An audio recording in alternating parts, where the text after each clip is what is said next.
Ça va brasser. C'est surprenant. Ça, pour moi, on rate un peu la cible. Mais c'est quand même fascinant. Vous êtes plus notre champion. Stéphanie Touga. On a voté, mais oui. Stéphanie Touga, ça se poursuit la valse des politiciens à la commission Galland. Ça doit te réjouir. Toi, je sens que tu jubiles un petit peu quand même à regarder tout ça.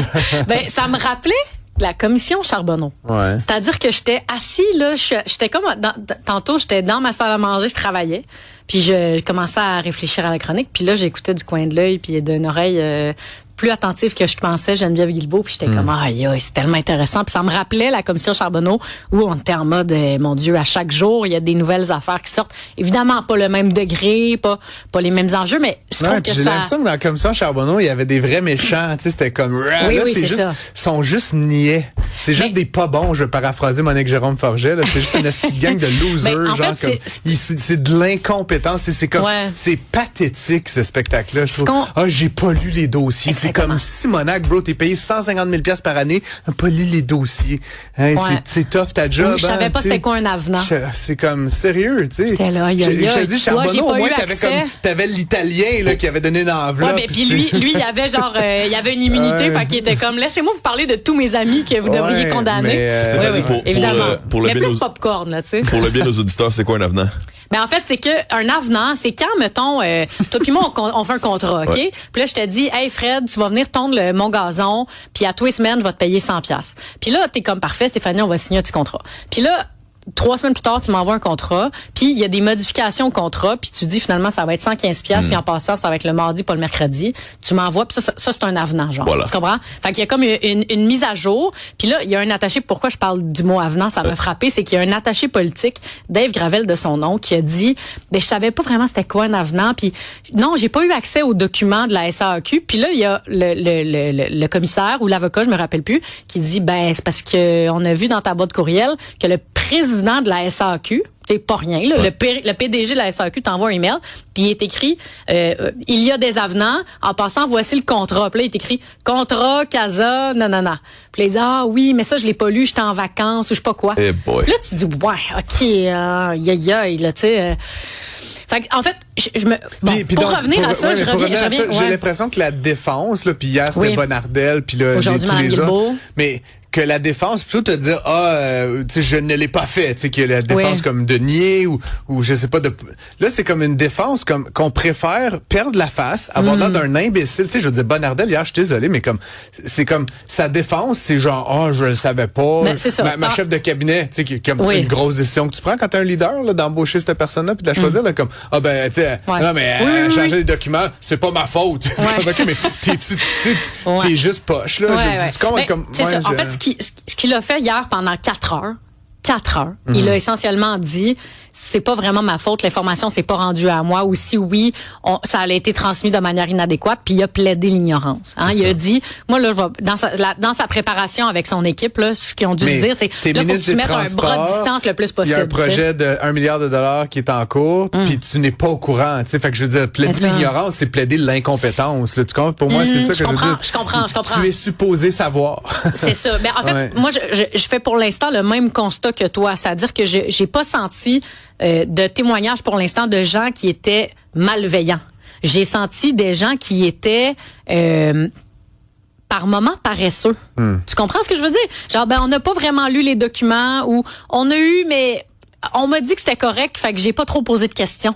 Puis ça, je pense que ça fait très mal quand t'as l'air d'un paresseux. C'est sûr, mais surtout, je trouve que ça témoigne d'une certaine culture très carriériste dans le mauvais sens du terme à la CAQ. C'est-à-dire, on a fait ça finalement pour se faire voir. On a été ministre, puis après ça, on va se faire nommer sur des CA, puis être partner dans des cabinets d'avocats. Il y a une autre affaire qui m'a beaucoup frappé, puis je pense que le juge Galland, le commissaire Galland, va en faire une recommandation éventuellement dans son rapport.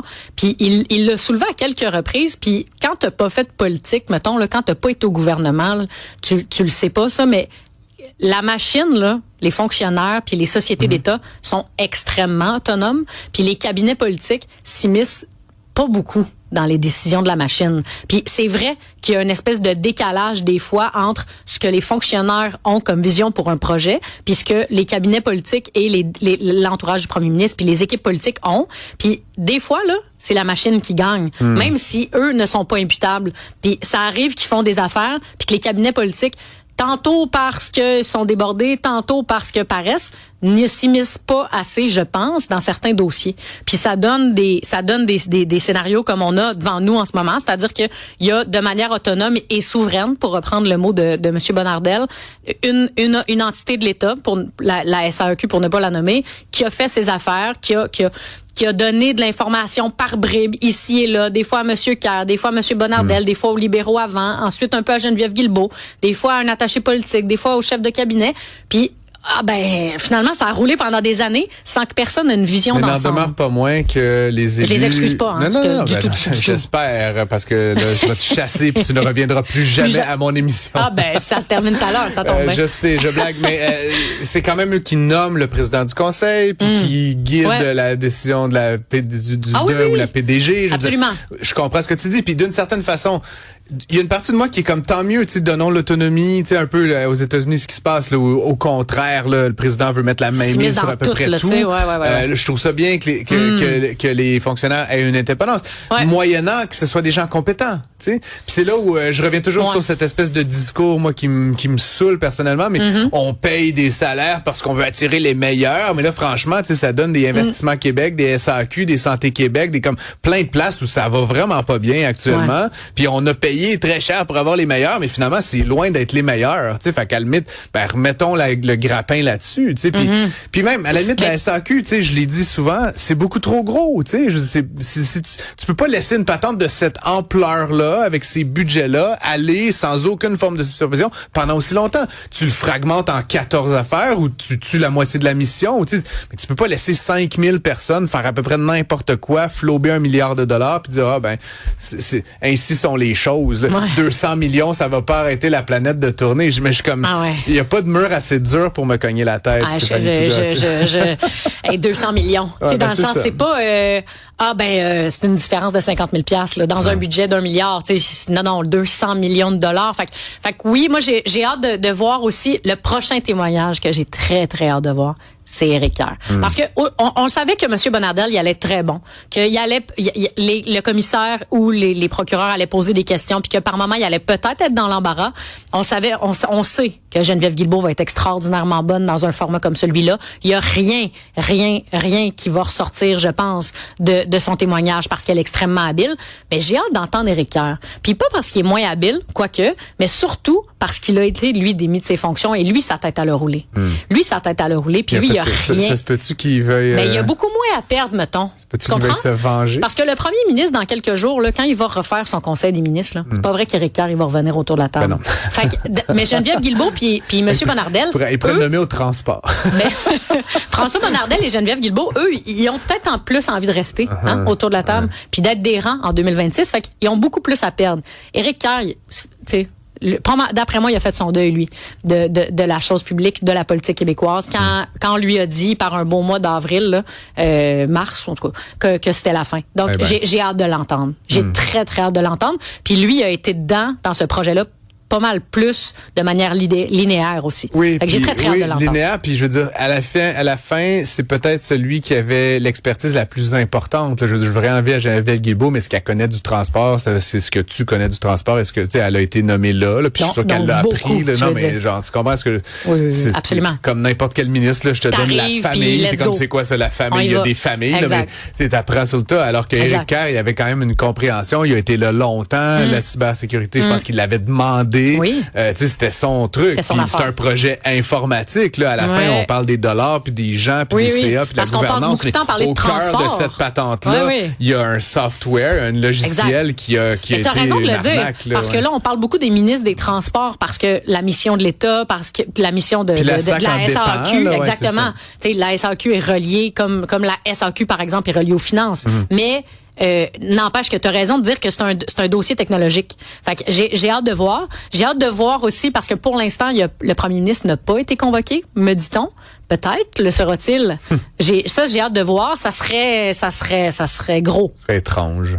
ça serait très étrange et ça serait gros, mais c'est pas exclu. Ce serait spectaculaire. Moi, je viens toujours au fait qu'il y a une opacité avec la technologie, puis tu sais, tu disais, ça sent la paresse un peu, mais je me dis aussi que des fois, cette paresse-là, elle peut être exacerbée par le fait qu'on a l'impression que c'est donc compliqué. Ronds, tu comprends? Oui. C'est ce que je veux dire par paresse, c'est que j'ai l'impression qu'on a laissé des affaires un peu ici traîner, ici et là, puis ça s'est accumulé, puis c'est devenu la crise qu'on a devant nous. Peut-être parce qu'on est intimidé par l'opacité des procédés technologiques, puis il manque d'expertise au sein des ministères, puis au sein des gens pour comprendre c'est quoi le numérique, puis ça, faut voir qu'on règle ce problème-là. Je vais finir là-dessus, les amis, mais j'ai quand même le sentiment aussi que dans cet univers-là, pour en connaître quelques-uns là, de ces technologues et autres, là, d'avouer que tu ne sais pas et que tu ne comprends pas, ça se fait pas tant. Fait que t'as des gens de mal-enfants là, qui sont tout puissants dans leur cercle d'influence, qui pigent pas nécessairement l'aspect, tu sais, pleinement l'aspect technologique, mais que ça se dit pas. Fait que tu bullshit till you make it, puis donc ultimement ça donne des espèces d'accidents de train au ralenti. Je déteste cette phrase, mais c'est peut-être vrai. Mais j'haïs ça, fake it till you make it. C'est probablement la posture que j'aille le plus. Pourtant, non, ben non. T'es commentatrice politique, je veux pas faire de peine. Donc fake it, make it, ou dis que tu le sais pas. Ce n'est que ça, cet univers-là. Il nous reste 1 minute. Là. Mark Carney a parlé avec Donald Trump. Mark Carney a enfin parlé avec Donald Trump parce que ça faisait quand même oui, c'est 3 mois. Oui, puis en juin, à la fin du mois de juin, quand les G7 mais bon, ce que je veux dire par enfin, c'est qu'on a enfin de l'information. Il y a quelques mois, si Mark Carney avait parlé à Donald Trump, on aurait passé la journée médiatique là-dessus. Là, on est vraiment ailleurs. J'ai l'impression que les attentes sont beaucoup plus basses. On est en train de comprendre que les tarifs, on va peut-être vivre avec, et que Mark Carney est en train de mettre la table, en fait, pour le dossier le plus large, c'est-à-dire la renégociation de la CEUM, qui est l'ALENA 3.0, qui sera négociée en 2026. Mais Mark Carney, il a besoin d'un petit gain, là. Parce que là, ça va commencer à être plus difficile en politique interne. La Chambre des communes reprend dans quelques semaines.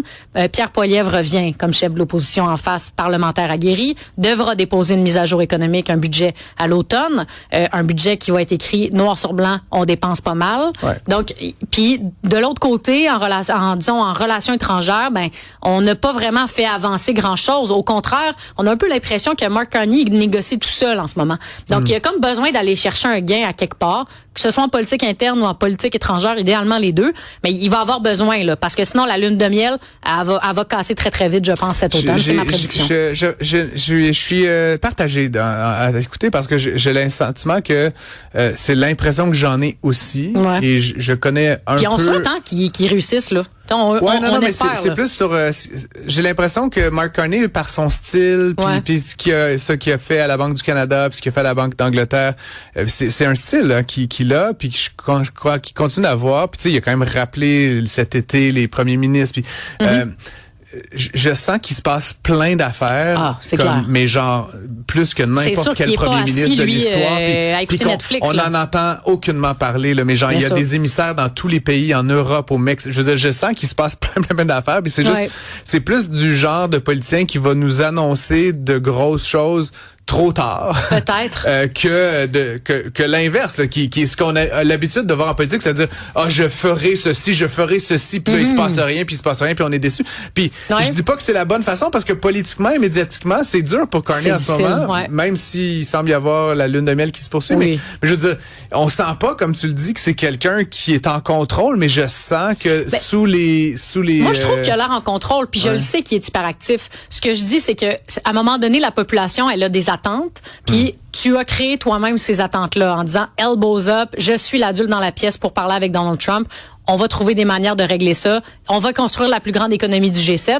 Puis là, en ce moment, ça fait quelques mois, faut y donner une chance, mais il y aura besoin d'aller chercher un gain parce que je pense que sinon, il va se casser les dents face à la population qui va être un peu déçue parce qu'il a lui-même créé ces attentes-là. Bien sûr, mais je pense que, puis encore une fois, sans vouloir le défendre, il y a ce qu'il contrôle et ce qu'il ne contrôle pas. Puis tu sais, Donald Trump, personne ne le contrôlera jamais. Non. Ça, sur quoi il y a du contrôle. Puis c'est là où, tu sais, Pierre Poilievre a été critique de ça. Je partage un peu son sentiment.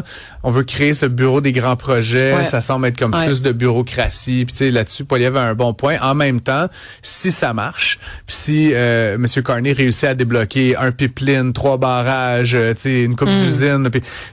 Ça va avoir des effets. Mais comme je réitère, j'ai l'impression que ça va être annoncé une fois que ça va être fait et pas comme souvent on voit en politique comme des déclarations d'intention. Fait en tout cas, j'ai bien hâte à l'automne. On ne sera pas là pour en parler ici, mais on aura une crème glacée du moins à partager, telle que je te la dois pour avoir perdu un pari.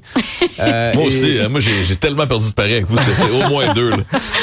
Ce n'est pas une émission de radio, c'est un casino. Oui, en c'est fait. ça. Merci beaucoup Stéphanie Touga, c'était un plaisir. Francis, puis on se retrouve partout, ailleurs, nulle part. Bravo Stéphanie, merci pour le bel été. Merci Fred, merci Francis.